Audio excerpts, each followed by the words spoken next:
Good ಬಾಯ್ ಅಲ್ವಾ, ಹಾಗೆಲ್ಲ ಆಡಬಾರ್ದು. ಅದು ಮಕ್ಕಳೆಲ್ಲ ಆಡ್ತಾ ಇದ್ದಾರೆ, ನೀನು ಅವ್ರ ಜೊತೆಗೆ ಆಡ್ತಾ ಇರು. ನಾನು ನಿನ್ನ ನೋಡೋಕೆ ಅವಾಗ ಬರ್ತಾ ಇರ್ತೀನಿ. God is there.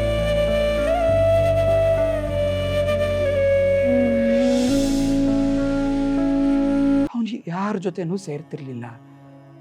ಒಬ್ಬಂಟಿಯಾಗಿ ಮೂಲೆಯಲ್ಲಿ ಕೂತ್ಕೊಂಡು ಒಬ್ಬನೇ ಅಳ್ತಿರೋನು. ಹಾಗೆ ಅಳ್ತಿರೋದು ನೋಡಿದ್ರೆ ನನಗೆ ಸಹಿಸಕ್ಕಾಗ್ತಿರ್ಲಿಲ್ಲ. ನಾನು ಒಂದು ದಿವಸ ಅವನ ಹತ್ರ ಹೋಗಿ,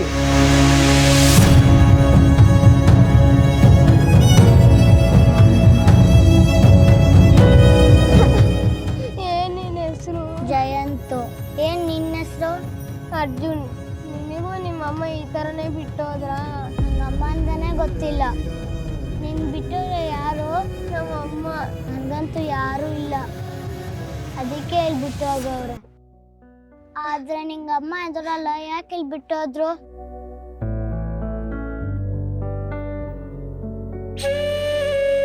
ಅಂತ ನಾನು ಕೇಳಿದ್ದಕ್ಕೆ ಅವನು ಹೇಳ್ದ, ಅವ್ರ ತಾಯಿ ಯಾರನ್ನು ಪ್ರೀತಿಸಿ ಮದುವೆ ಆಗಿದ್ರಂತೆ. ಈ ಮದುವೆ ಅವ್ರ ತಾತನಿಗೆ ಇಷ್ಟ ಆಗಿರ್ಲಿಲ್ವಂತೆ.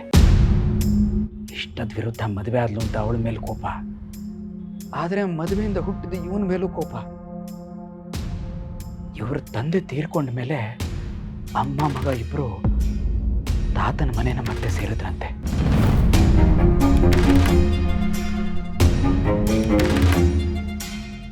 ಏನು ಇವತ್ತು ಕಾಣಿಸ್ತಾ ಈ ಮನೆಗೆ ದಾರಿ?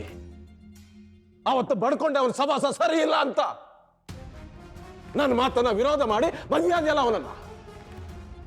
ಇಂಥ ಬಾಳ್ಬೇಕಾಗಿತ್ತ? ನೀನು ತಪ್ಪು ಮಾಡಿದ್ದಲ್ದೆ ಈ ಅನಿಸ ಮೇರೆ ಮನೆ ಕರ್ತ.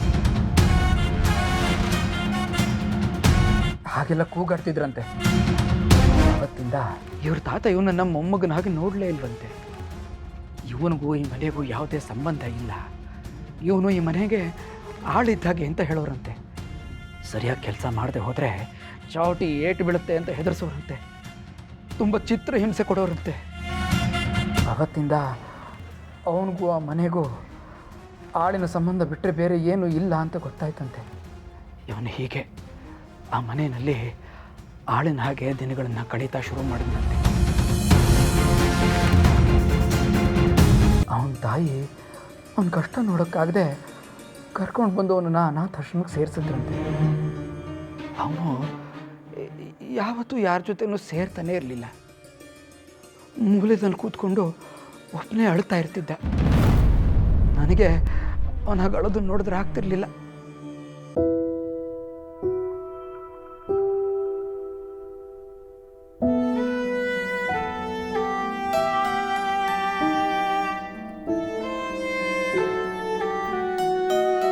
ಆಗ ನಾನೇ ಹೋಗಿ ಸಮಾಧಾನ ಮಾಡ್ತಾ ಇದ್ದೆ.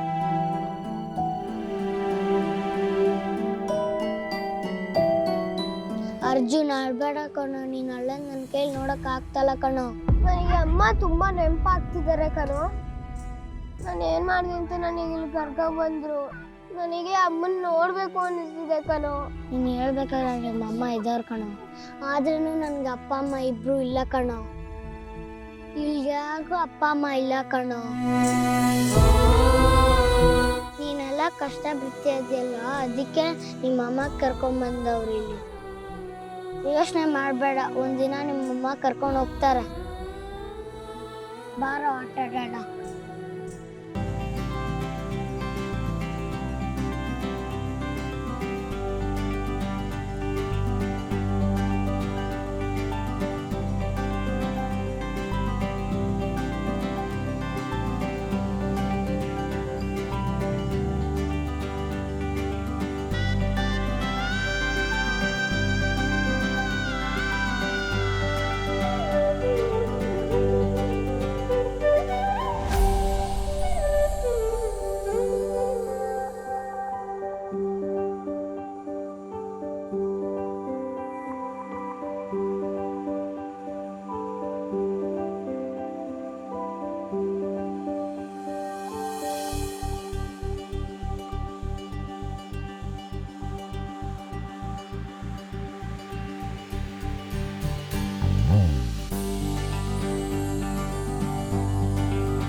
ಹೀಗೆ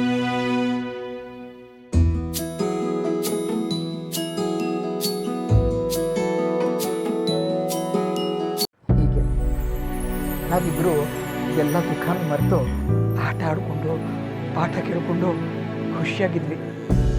ಕರ್ಣನಿಗೆ ಅರ್ಜುನ, ಅರ್ಜುನನಿಗೆ ಕರ್ಣ ಅನ್ನೋ ಹಾಗೆ ಇಡೀ ಆಶ್ರಮದಲ್ಲಿ ಬರೀ ನಾವಿಬ್ಬರೇ ಆ್ಯಕ್ಟಿವ್ ಆಗಿರ್ತಿದ್ದು.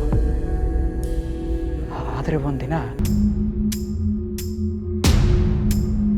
ಅರ್ಜುನನ ತಾಯಿ ಫಾದರ್ಗೆ ಯಾರನ್ನೋ ಕರ್ಕೊಂಡು ಬಂದು ಪರಿಚಯ ಮಾಡಿಸಿ ಅರ್ಜುನನ್ನ ದತ್ತು ತೊಗೊಂಡು ಹೋಗ್ತಾರಂತೆ ಅಂತ ನಮಗೆ ವಿಚಾರ ಗೊತ್ತಾಯಿತು.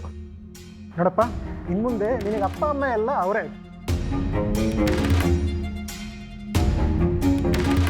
ನೀನು ಇನ್ಮುಂದೆ ಅವ್ರ ಜೊತೆಗೆ ಇರಬೇಕು, ಆಯ್ತಾ?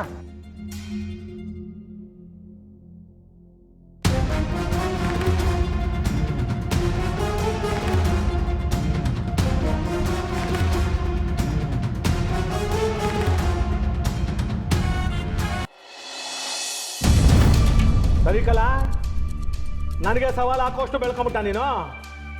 ನೋಡು, ನೀನು ಬೇಕಾದ್ರೆ ಈ ಮನೇಲಿ ಇರ್ಬೋದು, ಆದರೆ ನೀನು ಹೆಂಡ್ರಿ ಇರಂಗಿಲ್ಲ. ಇದಕ್ಕೆ ಒಪ್ಕೊತೀಯ ನೀನು?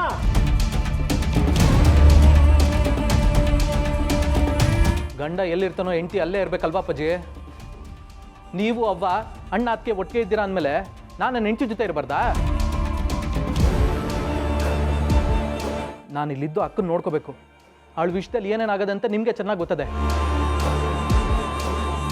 ಯಾರೋ ನಮ್ಮ ಕುಟುಂಬನ ಟಾರ್ಗೆಟ್ ಮಾಡ್ತವ್ರೆ. ನಾವು ಬೇರೆ ಬೇರೆ ಇರೋದಕ್ಕೆ ಇಷ್ಟೆಲ್ಲ ಸಮಸ್ಯೆ ಆಗಿರೋದು. ಅದಕ್ಕೆ ನಿಮ್ಮ ಜೊತೆಗೆ ಇದ್ದು ಅವನಿಂದ ನಿಮ್ಮನ್ನೆಲ್ಲ ಕಾಪಾಡೋದು ನನ್ನ ಕರ್ತವ್ಯ.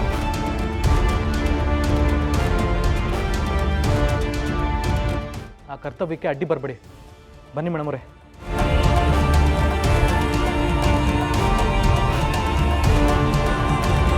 ಪೀಡೆ ತೊಲಗ್ತು ಅನ್ಕೊಂಡಿದ್ರೆ ಇನ್ನೊಂದು ರೂಪದಲ್ಲಿ ವಕ್ರಿಸ್ಕತ್ತಲ್ಲಪ್ಪ. ಇನ್ಮೇಲೆ ಈ ಮನೆಯಲ್ಲಿ ಇನ್ನ ಏನೇನು ನೋಡ್ಬೇಕೋ ಏನೋ ನನ್ನ ಕರ್ಮ. ಎದೆ ಎತ್ತರಕ್ಕೆ ಬೆಳೆದಿರೋ ಮಕ್ಕಳು ಸಾಯಂಕಾಲದಲ್ಲಿ ನೆಮ್ಮದಿ ಕೊಡ್ತಾರೆ ಅನ್ಕೊಂಡಿದ್ರೆ ಈ ಬಡ್ಡಿ ಐದ ಆ ನೆಮ್ಮದಿನ ಕಿತ್ಕೊಂಡು ಹೋಗಿ ಬಂದವನೇ ಅಂತ ಅನಿಸ್ತಾ ಇತ್ತಲ್ಲ ನನಗೆ. ಏನು ಮಾಡೋದು?